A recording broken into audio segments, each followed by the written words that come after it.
Amahoro bavandimwe, Umwami wacu ashimwe nanone ko aduhaye undi munsi, aduhaye kuramuka kugira ngo dukomeze twibwire amategeko ye, dukomeze twirebere mu byanditswe byera, dukomeze tubigenderemo, tubikurikize.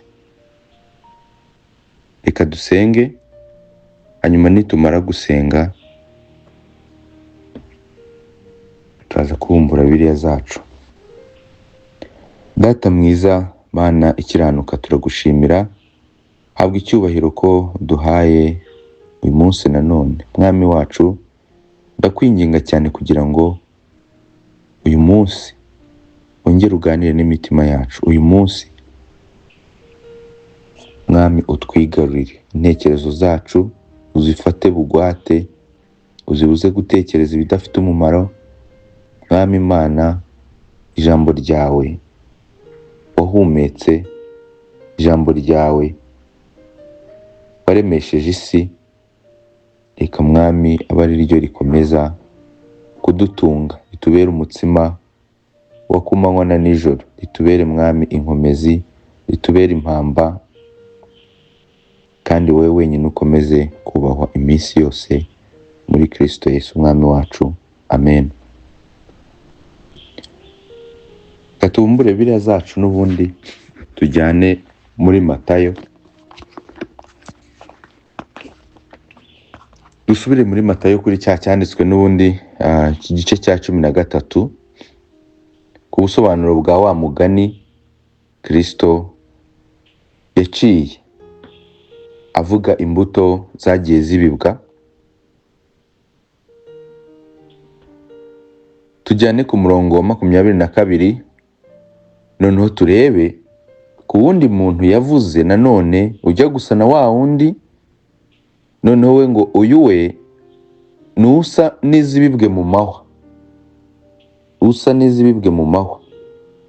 Wa wundi yasaga n'izibibwe ku kara, uyu we asa n'izibibwe mu mahwa. Mwumve nawe ibimubaho. Umurongo wa 22, kandi usa n'izibibwe mu mahwa, uwo niwe wumva ijambo, maze amaganya y'iyi si n'ibihendo by'ubutunzi bikaniga iryo jambo ntiryere. Usa n'izibibwe mu mahwa, ngo uwo niwe wumva ijambo, maze amaganya y'iyi si n'ibihendo by'ubutunzi bikaniga iryo jambo ntiryere. Wa undi w'ejo, impamvu aba bajya kumera kimwe, ngo ubutaka ntabwo ari burebure. Hariho ubutaka, ariko munsi y'ubutaka harakomeye, ntabwo imizi ntabwo ibasha gushora ngo igere kure. Araryishimira, akarinezerwa nk'aho ijambo ryaguye mu butaka bwiza, ariko yambuta ikabura imizi ngo igahita yuma. Igahita yuma. Ajya kumera nka wa undi wo muri Yakobo, ngo ureba mu mategeko ngo ntayasohoze, ngo meze ngo nk'umuntu wireba mu kirore, uwo mwanya kigenda agahita yibagirwa uko yasaga. Uyu nawe rero hari similarities bafite, nubwo issues zishobora gutuma ya mbuto itera zijya nko gusa, ngo iyo amaze we kuryumva we hari n'igihe atagira ya excitement y'uwa mbere. We hari igihe ya excitement, kwa kuryakirana umutima ukunze wishimye, we hari igihe atabigira, ahubwo ngo riraza rikamera nk'iriguye mu bitovu. Ya mbuto ni nko gufata imbuto ubiba. Iyi nosiyo yo kubiba, ubundi mu muco w'Abayuda, ariko sibo gusa, ni nahangaha iwacu mu Rwanda hariho ibyo bahuriyeho. Bafataga imbuto agasohoka akajya mu murima agafata imbuto mu kiganza akagenda ajugunya ameze nk'unyanyagiza. Yagendaga ajugunya ameze nk'unyanyagiza.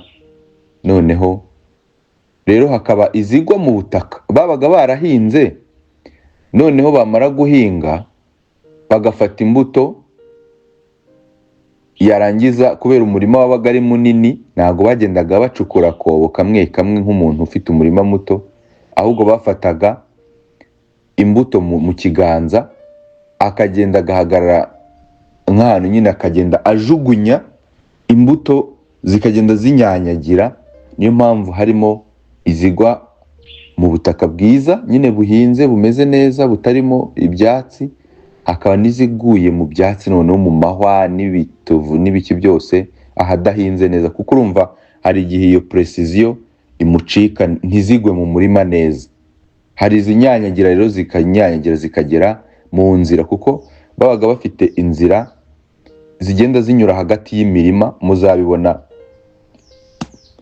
mu gice ngira ngo cya 12 cya Matayo n'ubundi, aho Yesu ngo abigishwa be ngo banyura ngo hagati y'imirima y'amasaka ngo bagasonza bagasoromaho bakarya.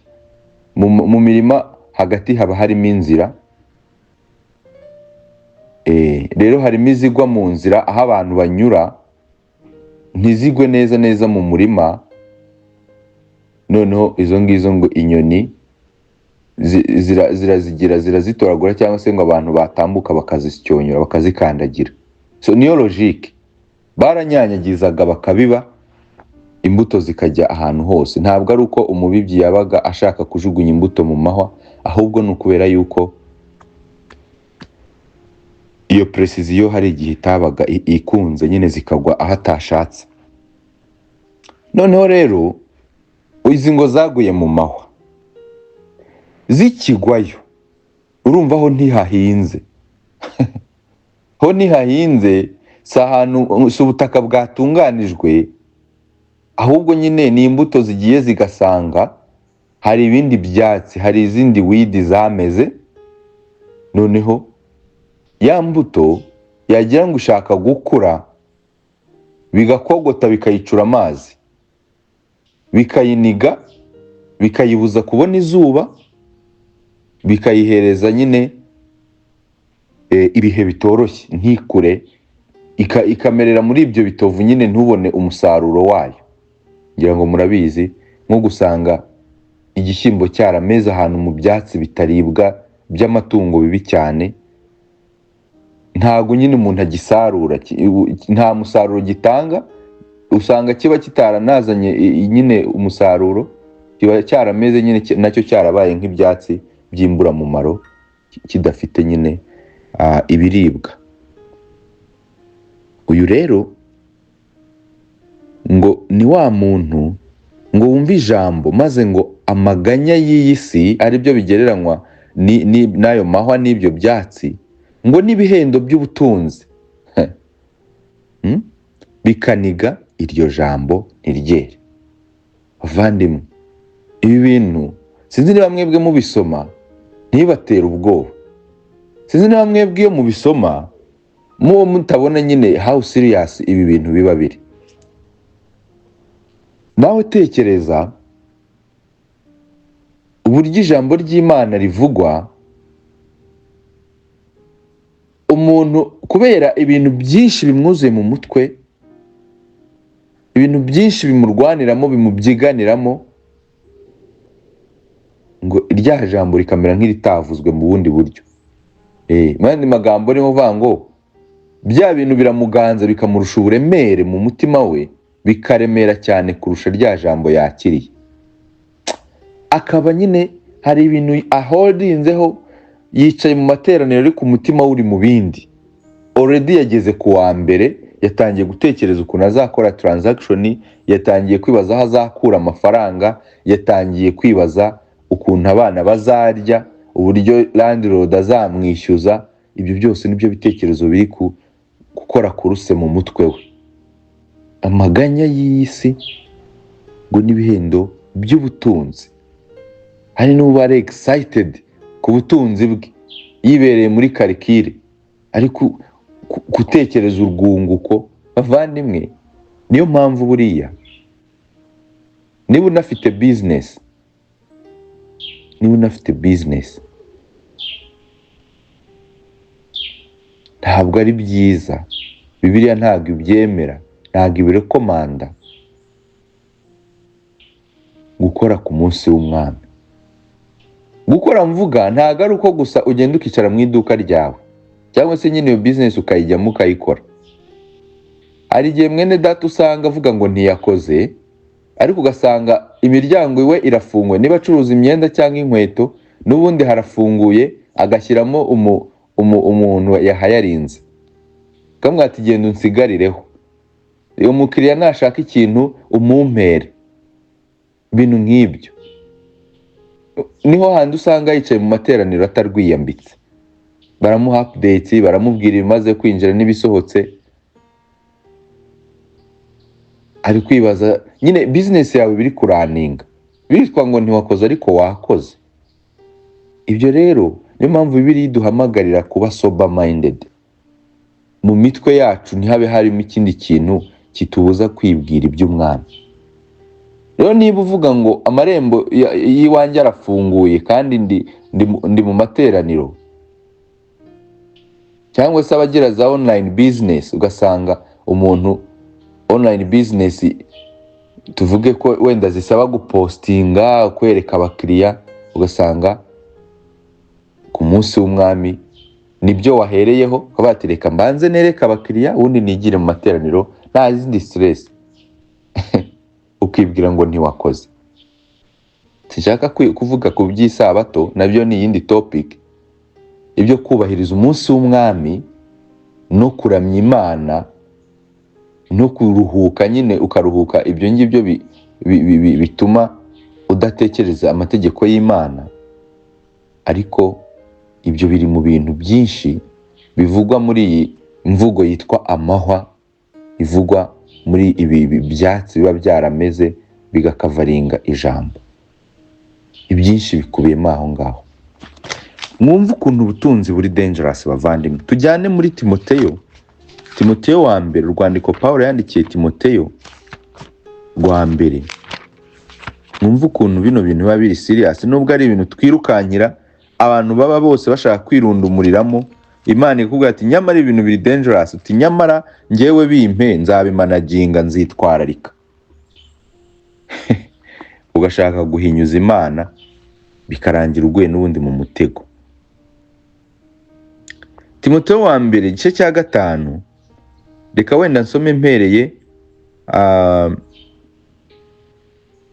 ku murongo wa 9. Haravuga ngo kuko abifuza kuba abatunzi bagwa mu moshya no mu mutego no mu irari ryinshi ry'ubupfu ryangiza, rikaruha abantu mu bibahenebereza bikabarimbuza. Mwibaze icyo kintu, ngo abifuza kuba abatunzi. Ese kwifuza ubutunzi ni bibi? Hari ikigero biriho bibi. Cya gihe wumva nyine nta kindi kintu utekereza, nta kindi ushaka gukora, nta kindi kintu kiri mu mutwe wawe usibye bati ndashaka amafaranga hasi hejuru, ngombe nyabone, inzira zose byacamo ariko ndayakeneye, ngomba kuyabona.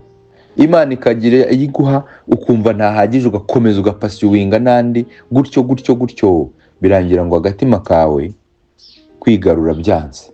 Uzacunga abantu bafite amafaranga menshi, nibo banyoterwa menshi, nibo bari bize, nibo utabona, nibo nyine uba wibwira ngo nimbona aya naya nzatuza.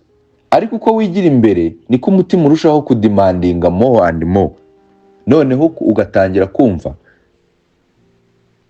niho umutima wawe uri, niho hantu, nibyo bintu utekereza amasaha 24 mu minsi 7.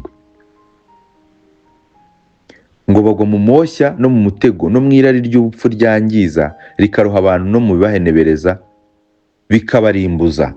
Umurongo wa 10, ngo kuko gukunda imiya ari umuzi w'ibibi byose. Hariho abantu bamwe bazirarikiye, barayoba, bava mu byo kwizera, bihandisha imibabaro myinshi. urumva iki kintu ngo bihandisha imibabaro myinshi. Bavandimwe, iki kintu kiratangaje.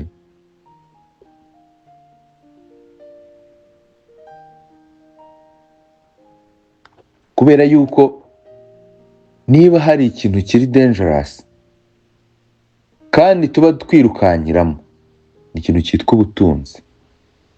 Ngo ibihendo by'iyi si, amaganya y'iyi si n'ibihendo by'ubutunzi.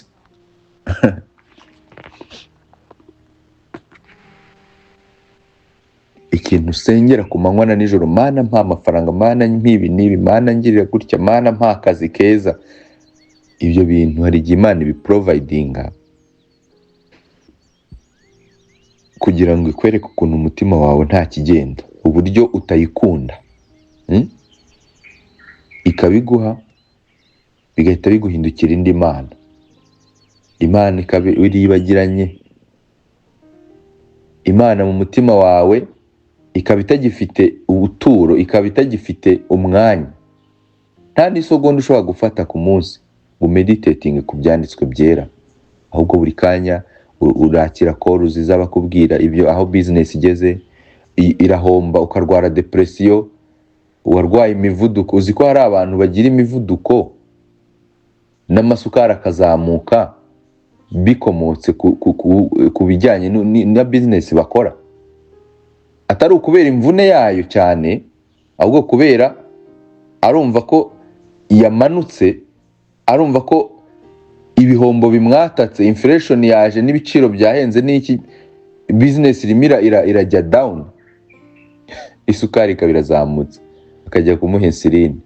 Niba ari insuline sinzi uburyo bayimanura, ariko nkeka ko ari ibyo. Can you imagine how much umutima w'umuntu uba wumatanye n'ibyo bintu? Hari igihe tubyumva nyine ukumva birasanzwe, umuntu yarwaye, umuntu ibiki, aho nyine ntubone danger iri muri ibyo bintu. Ntubone danger, kandi uwo muntu suka aba yabaye umutindi pe, ahubwo nuko wenda standard of life ibujyo yarasanzwe amenyereye kubona ntabwo ari kubibona muri ako kanya. Ariko n'undi si umukene, n'undi ntiyashonje, ntiyambaye ubusa, ariko yakumva gato ngo ibintu nyine ntibikimeze uko byari biri, isukari igahita izamuka, agahita agira umuvuduko, amaraso agahita avuduka.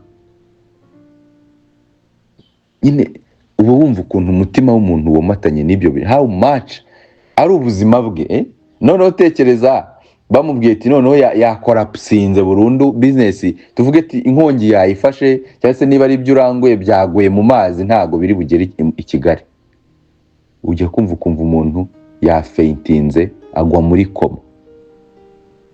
Do you imagine how much? Uyu muntu uratekereza ko azicara mu materaniro akumva ijambo ry'Imana atuje?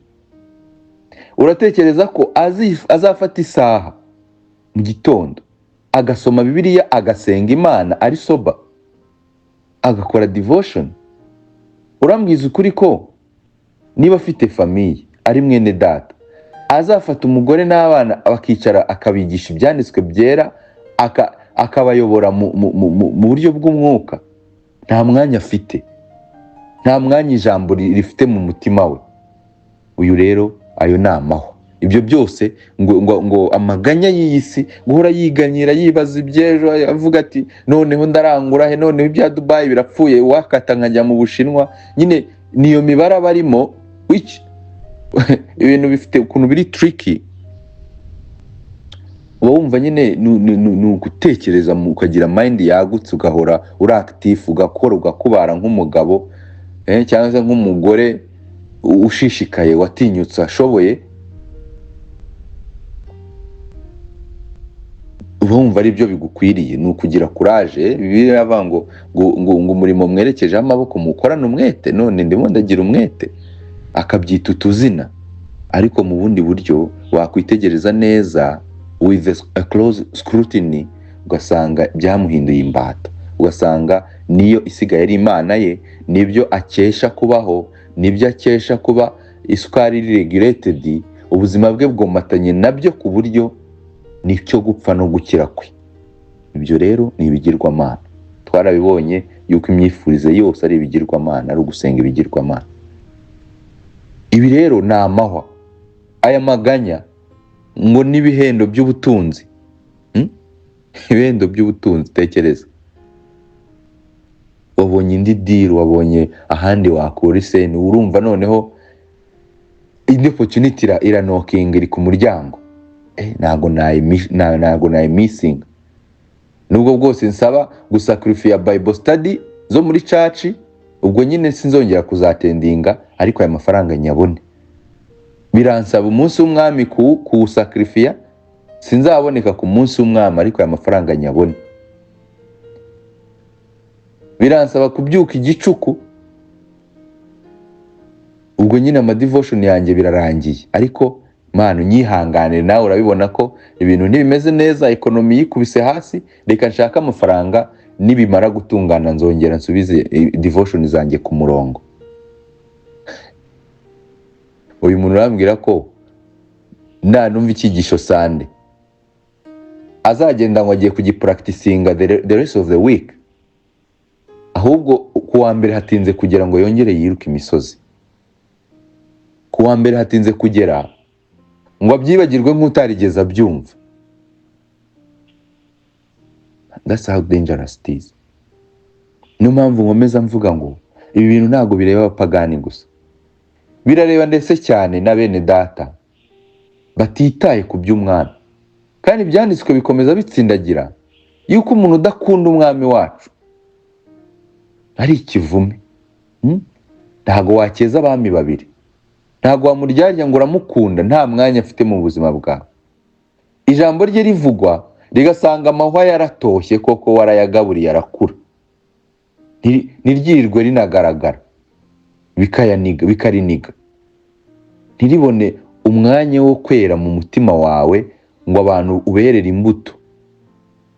Urera imbuto abantu mutari kumwe, wibereye mu byawe, na mwene data araguhamagara, brother ndahuze turaza kuvugana, bikarangira gutyo.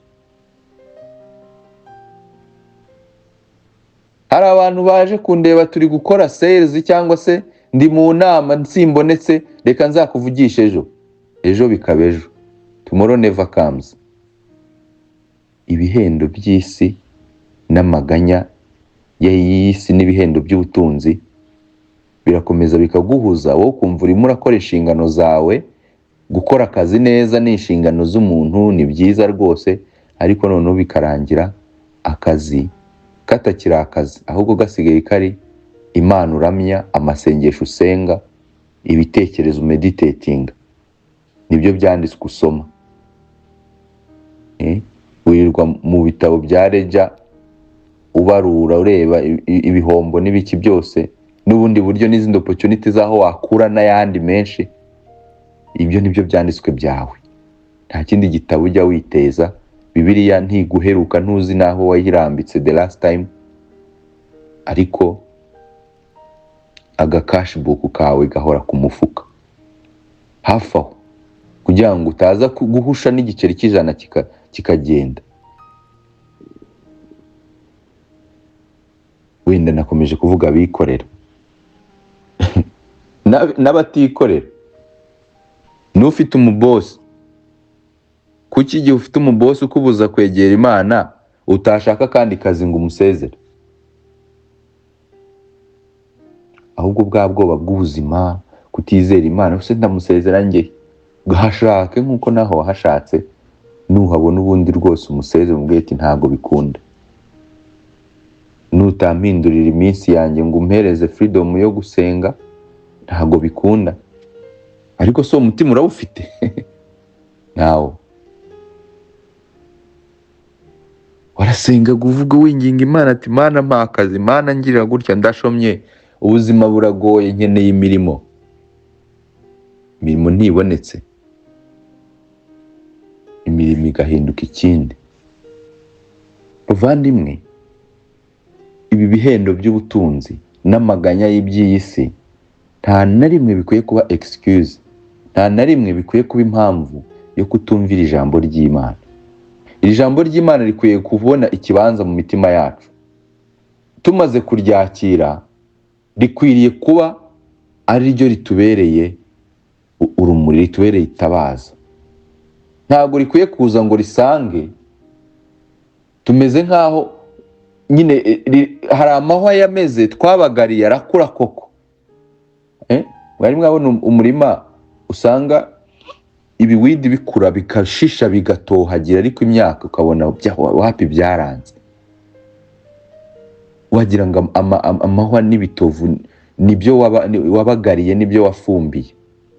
Ku buryo ijambo ry'Imana riza ntiribona aho rihera rimera. Ntabwo bijya bigenda ubusa, iteka ryose birangira nabi. Rero bavandimwe, tujye twirinda, dutoze imitima yacu kunyurwa, turegiretinga uburyo twicunshumurira tukimariramo ibintu n'ibyitwa byiza. Imigisha Imana iduha nk'akazi birangira tubyayidolayizinze, birangira tubyabyuzinze, tukabikoresha nabi, bigatangira kutubera izindi mana ku ruhande. Rero bavandimwe, twicunge, wirinde, umenye neza ko izi mbuto zigwa mu butaka bw'amahwa hari igihe yaba ari umutima wawe, igihe wahereye wumva ibyanditswe byera, wiga ijambo ry'Imana, haba iryo wigishije haba n'iryo bakwigishije, nta kintu na kimwe ujya urimaza, bica mu gutwi kumwe bigahinguka mu kundi, atari uko utabyumvise, ahubwo kubera yuko waryumvise ariko nta mwanya ubifitiye. Kwicara ukaryumva ni rutine, ni umuhango, ni kalendare yawe ufite mu cyumweru, nzajya numva ibi n'ibi, ariko ntaho bizigera binkora. Ni ugupfa kubyumva tu, nkaba informed, nkaba mbifite hayo makuru. Byagira ngo bigiye kwera imbuto, wapi bigasanga nta kazuba kabigeraho, amahwa yarashokonko, yarafatana ku buryo ntago bifite aho bimenera. Mwami Imana atugirire impuhwe kandi atubabarire.